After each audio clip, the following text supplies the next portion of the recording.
மதிமுகம் நேயர்களுக்கு இது வணக்கம். அரசியல் தாக்கமும் பின்னணி. வழங்குவதற்காக நான் தினேஷ். நான் நிரோஷா.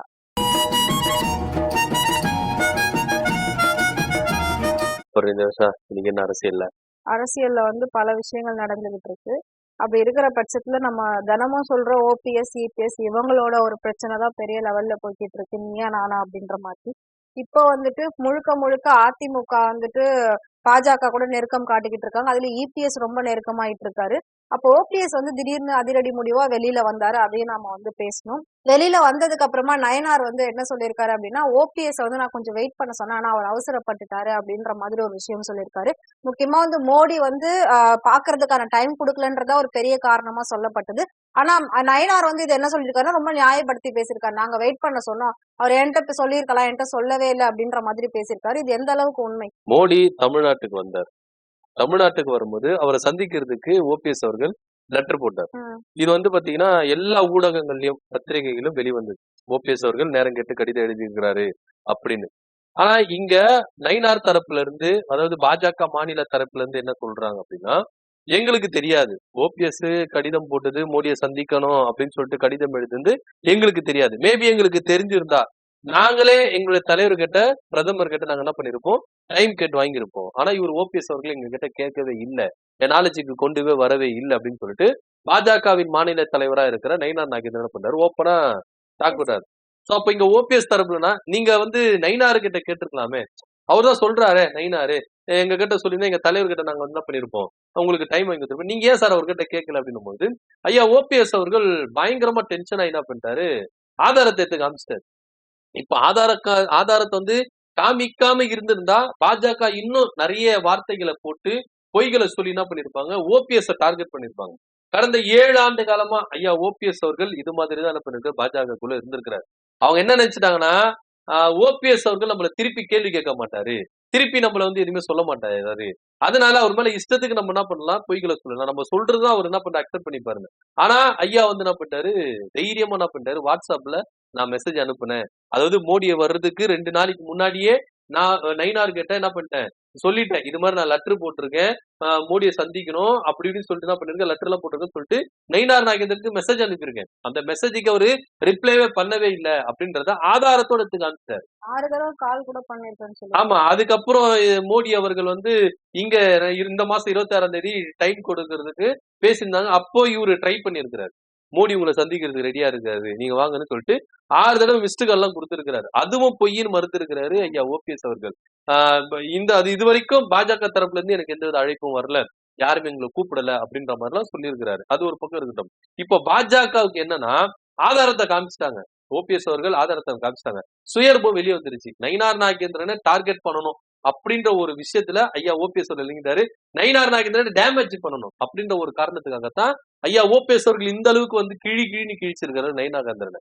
இதுல தமிழிசை சவுந்தரராஜன் என்ன பண்றாங்க, பொறுமையா இருந்திருக்கலாம். ஐயா ஓபிஎஸ் அவர்கள் பொறுமையா, எது வரைக்கும் பொறுமையா இருந்திருக்கும், கிட்டத்தட்ட 7 வருஷம் பொறுமையா இருந்துட்டாரு.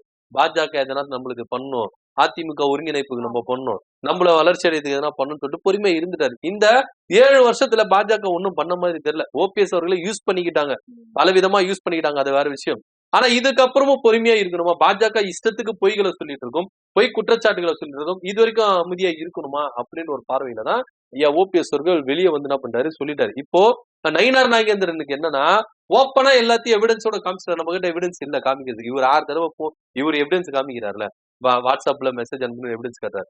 6 கூட போன் பண்ணதுக்கு நீங்க மெசேஜ் அனுப்புறது உங்க சைடு என்ன எவிடன்ஸ் இருக்கு, எந்த எவிடன்ஸ் இல்லையே.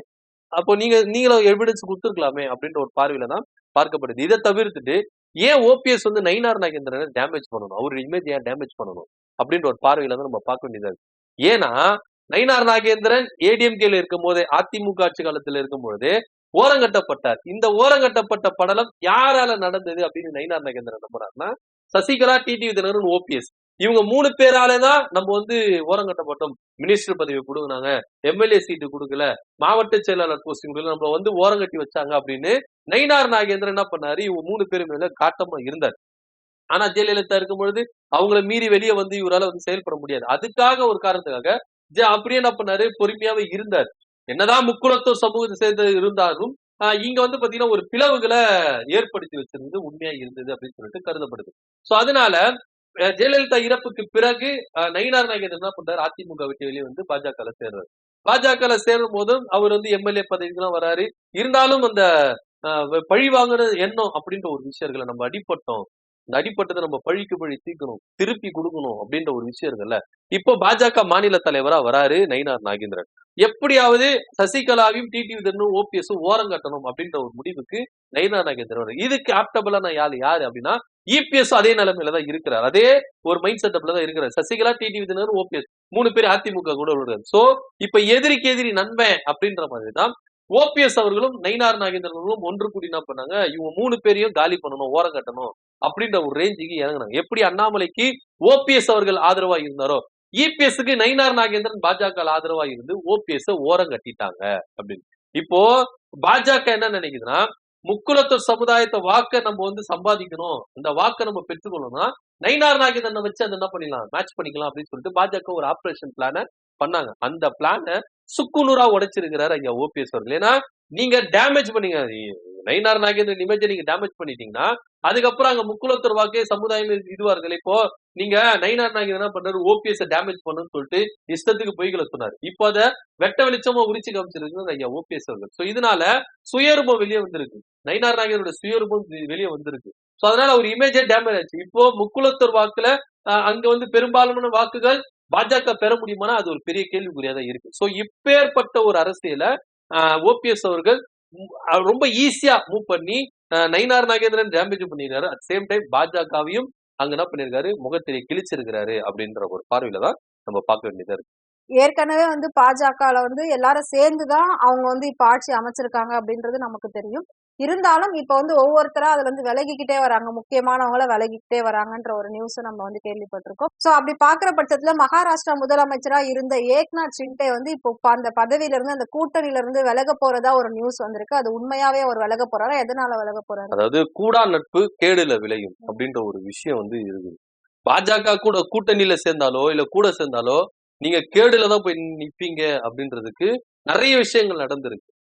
நீங்க தொடர்ந்து நம்ம தமிழ்நாட்டிலே எடுத்துட்டீங்கனாலே தெரியும், இன்னும் பல மாநிலங்கள் எடுத்துட்டாலும் தெரியும். மகாராஷ்டிரால குறிப்பா வந்து பாத்தீங்கன்னா இந்த விஷயம் வந்து நடந்திருக்கு.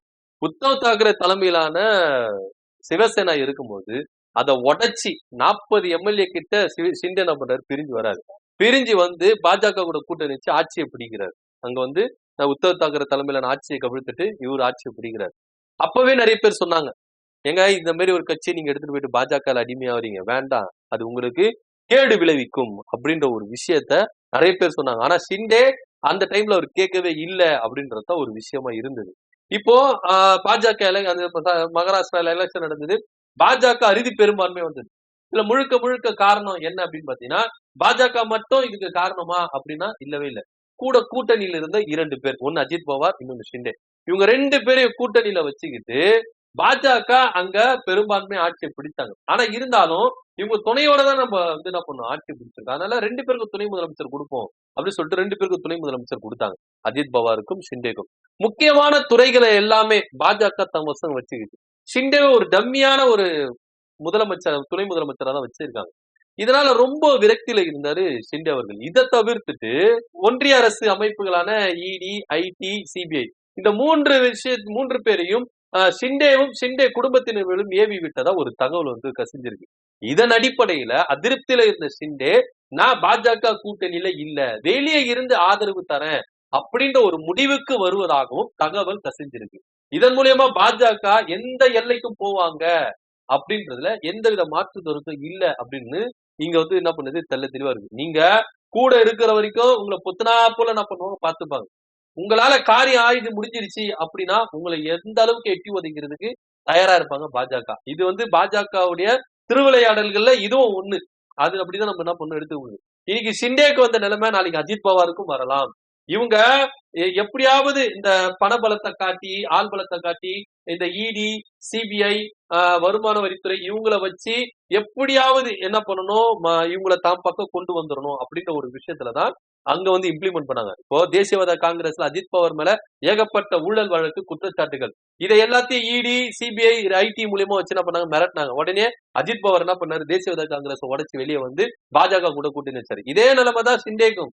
அப்ப அதுதான் உத்தவ் தாக்கரே தலைமையில சிவசேனா உடைச்சிட்டு வந்து என்ன பண்ணாரு, வெளியே வந்தாரு. இன்னைக்கு அவருடைய மகன் மேலேயே என்ன பண்ணிருக்காங்க, இடியை ஏவி விட்டுருக்காங்க, ஐடி விட்டுருக்காங்க, சிபிஐ விட்டுருக்காங்க. சோ இதனால ரொம்ப விரக்தியில இருந்திருக்காரு. எப்பா கூடவே இருக்கிறேன், என்ன போய் இது மாதிரி பண்றீங்க, இதெல்லாம் நியாயமா அப்படின்ற ரேஞ்சில தான் ஷிண்டே அவர்கள் என்ன பண்றாரு, பாஜக கிட்ட கேட்டிருக்காரு. ஆனா பாஜக பொறுத்த வரைக்கும் அவங்க வந்து என்ன பண்ணுவாங்க, காரியம் ஆகுற வரைக்கும் தான் உங்களுக்கு தயவு தாட்சணை, காரியம் முடிஞ்சிட்டா அவங்க மேல தயவு தாட்சணை கிடையாது, எந்த எல்லைக்கும் போவாங்க அப்படின்றதுக்கு தான் ஒரு ஷிண்டே வந்து என்ன பண்ணிட்டு இருக்காரு. இப்போ நான் வந்து வெளியில இருந்து ஆதரவு தரேன், நான் உள்ளுக்குள்ள இல்ல, பாஜக கூட்டணியில் உள்ள இல்ல, வெளியே வந்துடுறேன், தேச ஜனநாயக கூட்டணியில இருந்து வெளியே வந்துடுறேன், வெளியே வந்துட்டு நான் உங்களுக்கு ஆதரவு தரேன் அப்படின்ற ஒரு ரேஞ்சில தான் இருக்கு. இது மாத்திரம் இல்லாம கட்சிக்குள்ள என்ன சலசலப்பு அப்படின்னா, நம்மளுடைய தயவுனாலதான் பாஜக பெரும்பான்மை ஆட்சி அமைச்சது. ஒருவேளை நம்ம கூட்டணியில இல்லைன்னா பாஜக ஆட்சி அமைச்சிருக்க முடியாது.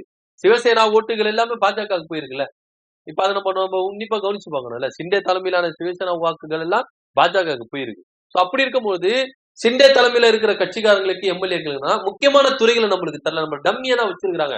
நாளை பின்ன நீங்க அதிகாரத்தோடு செயல்படனாலும் உங்களுக்கு அதிகாரம் இல்ல அப்படின்ற ஒரு பார்வையில தான் அவங்களுடைய என்ன பண்ணுறாங்க, கதி கலங்கிருந்தாங்க. சோ இது எல்லாமே மேக்கப் பண்ணி பார்க்கும்பொழுது நம்ம வெளியில இருந்து ஆதரவு கொடுப்போம், ஒரு நிலைமையை எடுப்போம், ஸ்டாண்ட் எடுப்போம், என்ன பண்றாங்க அப்படின்ற ஒரு விஷயத்துலதான் ஐயா ஷிண்டே அவர்கள் இந்த முடிவு எடுத்திருக்குதா தகவல் இருந்திருக்கு. இந்த இன்னும் அதிகாரப்பூர்வமா அறிவிப்பு வரல. ஷிண்டே தலைமையில இருக்கிற ஷிண்டேவும் சரி, மற்ற எம்எல்ஏக்களும் சரி, இன்னும் அதிகாரப்பூர்வமா அறிவிக்கல.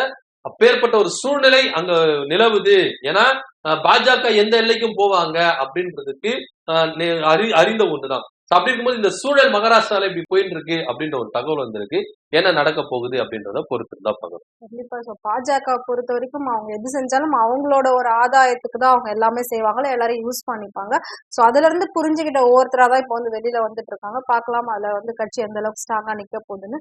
அது மட்டும் இல்லாம இப்ப நம்ம நயனார் நாகேந்திரன் பத்தி ஆல்ரெடி பேசணும். அவர் வந்துட்டு இபிஎஸ்க்கு ஏதோ ஒரு ஸ்பெஷலா விருந்து வந்து திருநெல்வேலியில கொடுக்கறதாவும், அதுல வந்துட்டு அண்ணாமலைய புறக்கணிச்சிருக்கிறதா ஒரு நியூஸ் வந்திருக்கு. அது எந்த அளவுக்கு உண்மை? அதாவது நெல்லையில சுற்றுப்பயணத்தை மேற்கொண்டிருக்கிறாரு ஐயா இபிஎஸ் அவர்கள். அவருக்கு வந்து பாத்தீங்கன்னா விருந்து தடர்புடலா ரெடி பண்ணி கிட்டத்தட்ட 109 வகையான உணவுகளை ரெடி பண்ணியிருக்கிறாரு நயினார் நாகேந்திரன். இதை தவிர்த்துட்டு தமிழிசை சவுந்தரராஜன், எல்முருகன், எச்ராஜா போன்றவர்கள் என்ன பண்ணிருக்காரு, இன்வைட் பண்ணிருக்காரு. பாஜக தலைவர் இன்வைட் பண்ணிருக்காரு. இந்த பக்கம் S Velumani, Kadambur Raju, R Udhayakumar, C Vijayabaskar எல்லாரும் என்ன பண்ணிருக்காங்க, இன்வைட் பண்ணிருக்காங்க. சோ பாஜக சைடு என்ன பண்ணிருக்காங்க, ஆட்கள் போயிருக்காங்க. ஏடிஎம்கே சைடு என்ன பண்ணிருக்காங்க, ஆட்கள் போயிருக்காங்க. போயிட்டு என்ன பண்ணிருக்காங்க, விருந்து வச்சிருக்காங்க. அண்ணாமலை அவர்கள் இத்தனைக்கும் கூடவே இருந்திருக்கிறார். அண்ணாமலை அவர்கள் நயினார் நாகேந்திரன் கூட இருந்திருக்கிறார். ஐயா தீரன் சின்னமலை அவர்களுக்கு மரியாதை செலுத்துற வரைக்கும் என்ன பண்ணியிருந்திருக்கிறாரு, அண்ணாமலை அவர்கள் கூட தான் இருந்திருக்கிறார். பிரஸ் மீட்டை சந்திக்கும் போதும் கூட தான் இருந்திருக்காரு. ஆனா விருந்து அளிக்கிறேன் வாங்க அப்படின்னு சொல்லும் போது அண்ணாமலை அவர்கள் விறுவிறுப்பா கிளம்பி இருக்கிறார். பரவாயில்ல, ஏன்னா அதுக்கு முன்னாடி கொஞ்ச நாளைக்கு முன்னாடி தான் விருந்து வச்சிருக்காரு. பாஜக தலைவர்களுக்கு மட்டும் விருந்து வச்சிருக்காரு. திரும்பவும் விருந்தா வாங்கினேன், நயினார் நாகேந்திரன் வீட்டு சாப்பாடு நான் சும்மாவா, கட்டார் பொண்டெல்லாம் இருக்கும், வாங்கினேன் சாப்பிடுவோம் அப்படின்னு சொல்லிட்டு போயிருக்காரு. அண்ணே இபிஎஸும் வராரு அப்படின்ற ஒரு செய்தி கேட்ட உடனே அண்ணன் என்ன பண்ணிருக்காரு, பேக் அடிச்சிருக்காரு. அண்ணாமலை என்ன பேக் அடிச்சாரு, வேண்டாம் இபிஎஸ் கலந்துக்கிற விருந்துல நான் வரமாட்டேன், நான் அதுக்கு நான் ரோட்டு கடையில கூட போய் நின்று சாப்பிட்டுக்கிறேன், பரவாயில்ல உங்க வீட்டுல நான் சாப்பிடலாம், ரோட்டு கடையில போய் நான் சாப்பிட்டுக்கிறேன் அப்படின்னு. இந்த இபிஎஸ் அண்ணாமலை பிரச்சனை இதுக்கு முன்னாடியில இருந்தே தொடருது. நாடாளுமன்ற தேர்தல் முன்னாடியில இருந்தே தொடருது. நாடாளுமன்ற தேர்தல்ல பாஜக கூட்டணியில இருந்து அதிமுக விலதுக்கு காரணமே அண்ணாமலை தான். சோ அப்படி இருக்கும்போது ரெண்டு பேரும் எதிரும் புதிரமா இருந்தாங்க.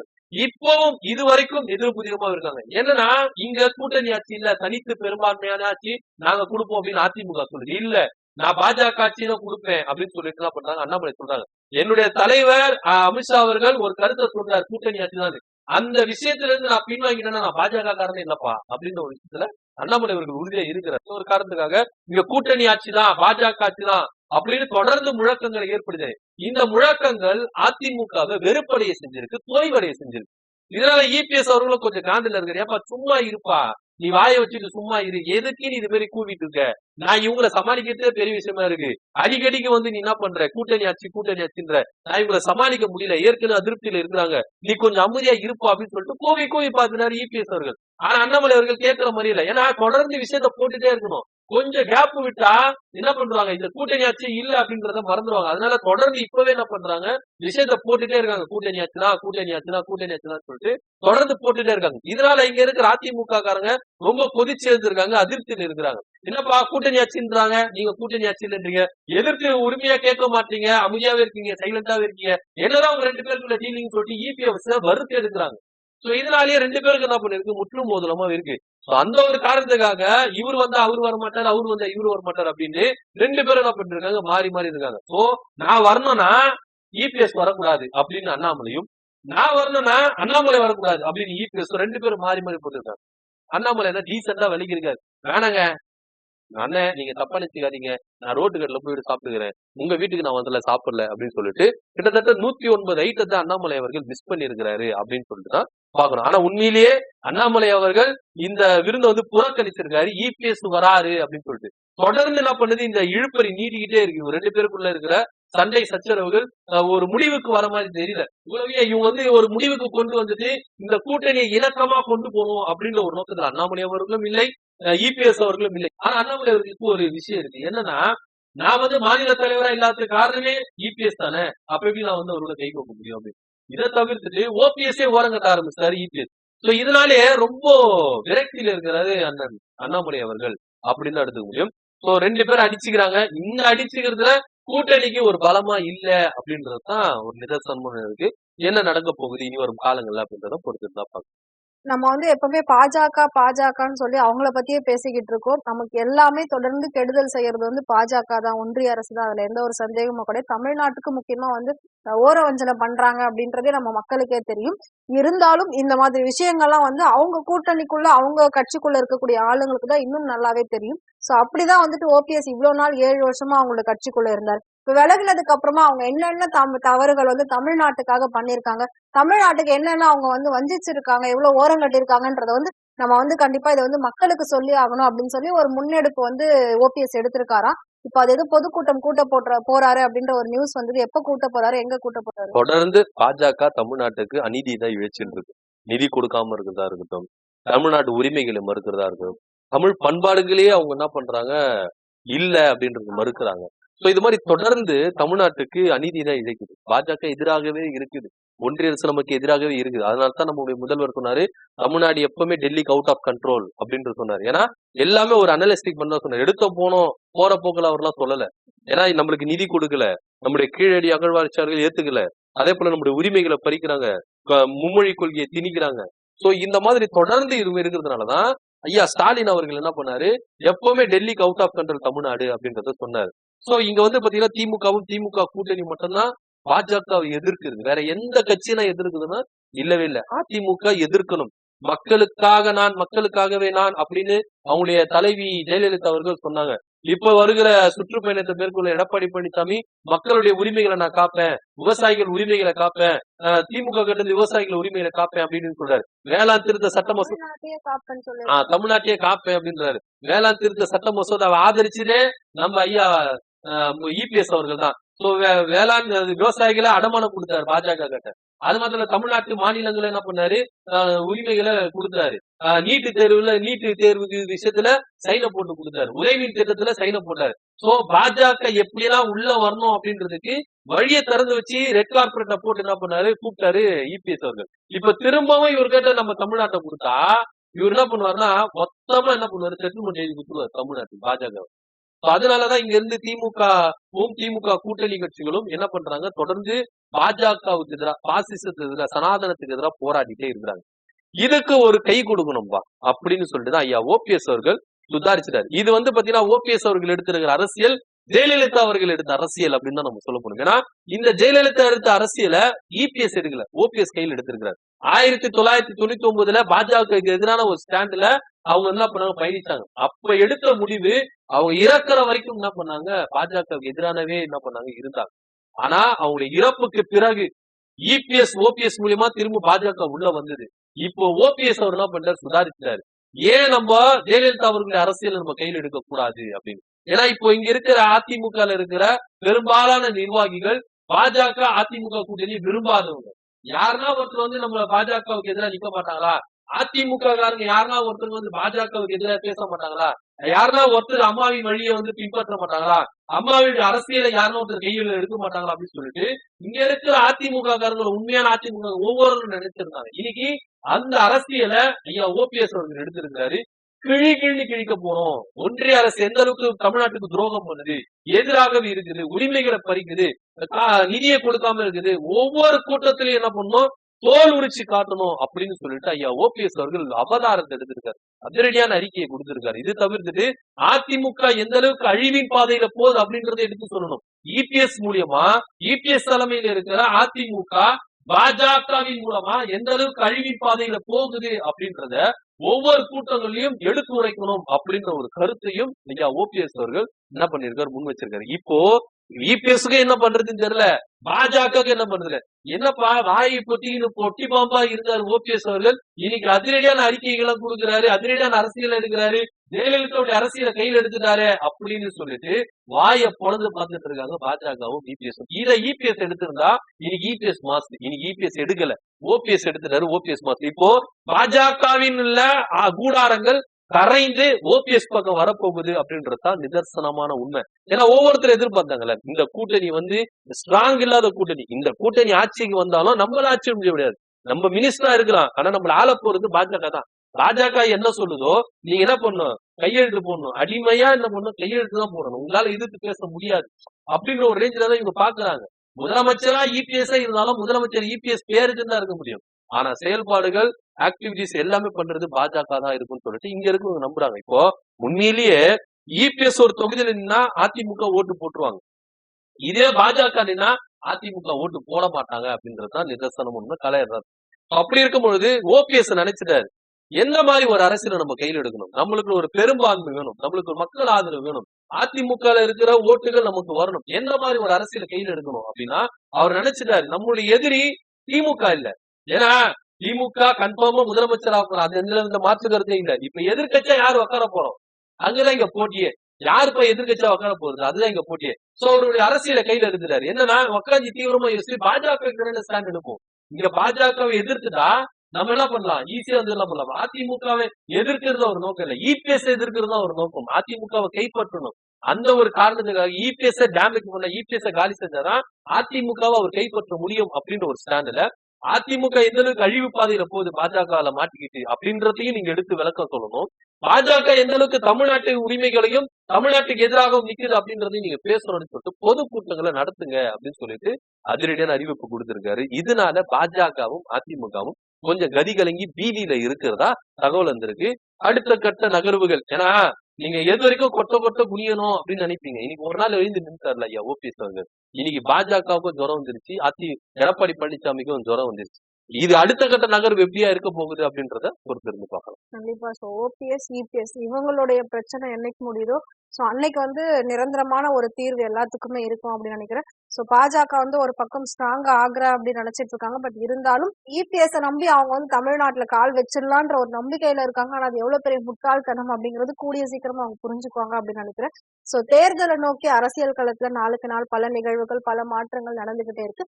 நாமளும் அதை தினமும் பார்த்துக்கிட்டு இருக்கோம். கூடிய சீக்கிரம் நாம வந்து சிந்திச்சு செயல்படக்கூடிய அந்த நேரம் வந்து வந்துரும் அப்படின்னு நினைக்கிறேன். சோ இன்னைக்கு நம்ம அரசியல் நிகழ்வோட இறுதி பகுதிக்கு வந்து நாளைக்கு அரசியல் நடக்கிற சுட நிகழ்த்துல அலசி ஆராயும். அதுக்கு முன்னாடி நீங்க பண்ண வேண்டியதெல்லாம் ஒண்ணேதான். இந்த நிகழ்ச்சியை பத்தின கருத்து என்னங்கிறது மறக்காம கமெண்ட் பாக்ஸ்ல கமெண்ட் பண்ணுங்க. நன்றி, வணக்கம். நன்றி, வணக்கம்.